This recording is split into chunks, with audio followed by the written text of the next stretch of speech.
Hello friends, इस post में मैं कवर करूंगा द इंडियन फॉरेस्ट एक्ट 1927 और जो पर्टिकुलर एक्ट्स मैंने कवर किए अपने वीडियोस में। ये एक ट्रिक है कि आप जल्दी जल्दी से बेयर एक्ट को एक बार गो थ्रू कर सकते हैं। बट आप ज़रूर एक बार बेयर एक्ट को गो थ्रू कीजिए ओवरऑल, ताकि अगर कोई पॉइंट मैंने मिस किया या कोई एक्ट में नया अपडेशन है जो मैंने यहाँ पे स्किप कर दिया, तो आप प्लीज़ उसको गो थ्रू कीजिए। 1927 इसमें 13 चैप्टर्स हैं, 86 सेक्शंस हैं, एक स्केड्यूल है और इसकी इन्फोर्समेंट डेट है 21 सितंबर 1927। और सबसे पहले हम इम्पॉर्टेंट पार्ट स्टार्ट करते हैं, जो कि सेक्शन 2 है इंडियन फॉरेस्ट एक्ट का, इंटरप्रिटेशन क्लॉज। और इसमें आप सबसे पहले इन पर्टिकुलर सेक्शंस को मार्क कीजिए और ये किसके रिलेटेड डील करते हैं, हमें इनके बारे में पता होना चाहिए।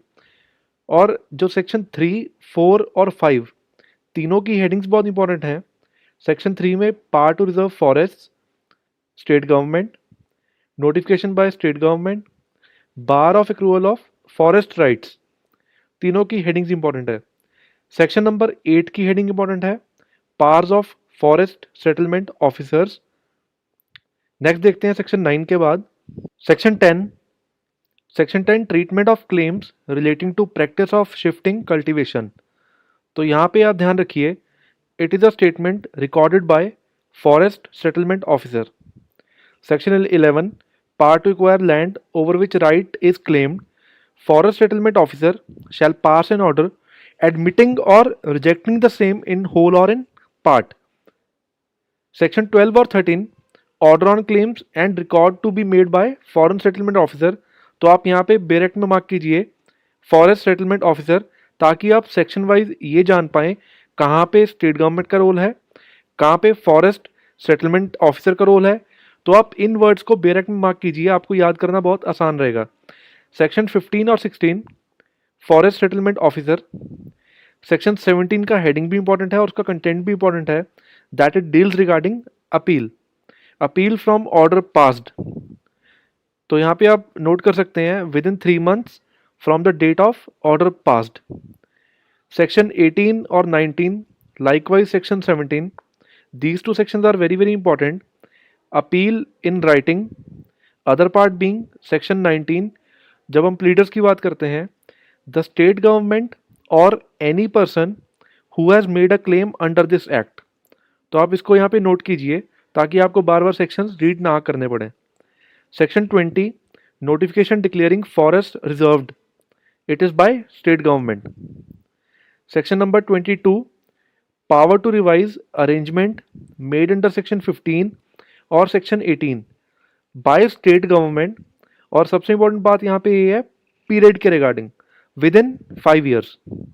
Section 24, rights not to be alienated without sanction of state government. State government आप यहाँ पे नोट कीजिए। जब हम सेक्शन 26 की बात करते हैं, as far as Indian Forest Act is concern, तो वहाँ पे नॉर्मल जो वर्ड यूज किए हैं इट इज़ 6 months एंड 500।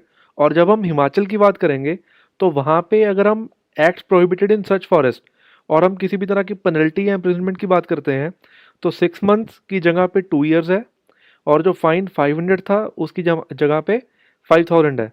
और आप इसका अमेंडमेंट भी चेक कर सकते हैं। नेक्स्ट सेक्शन 28 और 29 दोनों में आप मार्क कीजिए state government and even under 30। जो सेक्शन 29 है प्रोटेक्टेड फॉरेस्ट की बात करता है, वहाँ पे भी रोल है स्टेट गवर्नमेंट का। Section 30, power to issue notification reserving trees, state government. Section 31, publication of translation of such notification in neighbourhood by collector. Section 32, power to make rules for protected forest, state government power.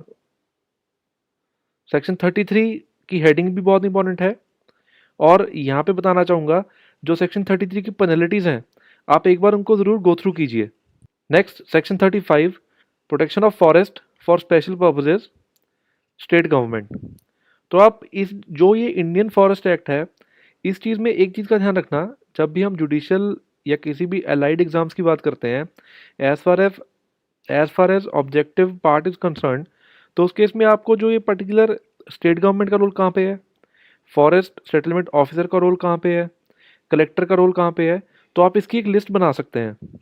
याद करना काफी part to make rules to regulate transit of forest produce state government. अब जो section 41A है, यहाँ पे आप उसका ईयर याद रखिएगा कि ऐड कब हुआ, it was in 1937। Next section 42 penalty for breach of, एक बार इस सेक्शन को आप गो थ्रू कीजिए, इंपॉर्टेंट सेक्शन है एग्जामिनेशन पॉइंट ऑफ व्यू से।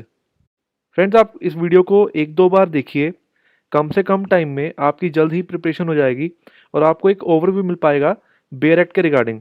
और आपको मैं सजेस्ट करूंगा, जब भी हम जुडिशियल एग्जाम्स के लिए हम अपियर होते हैं, इट इज़ ऑलवेज एडवाइज्ड कि ये सिर्फ एक ट्रिक्स हैं उन चीज़ों को याद करने के, बट आपको एक ओवरऑल नॉलेज होना चाहिए कौन सा सेक्शन कहाँ पे मेंशन्ड है। तो मैं आपको कहूँगा कि आप एक बार बेयर एक्ट को जरूर गो थ्रू कीजिए।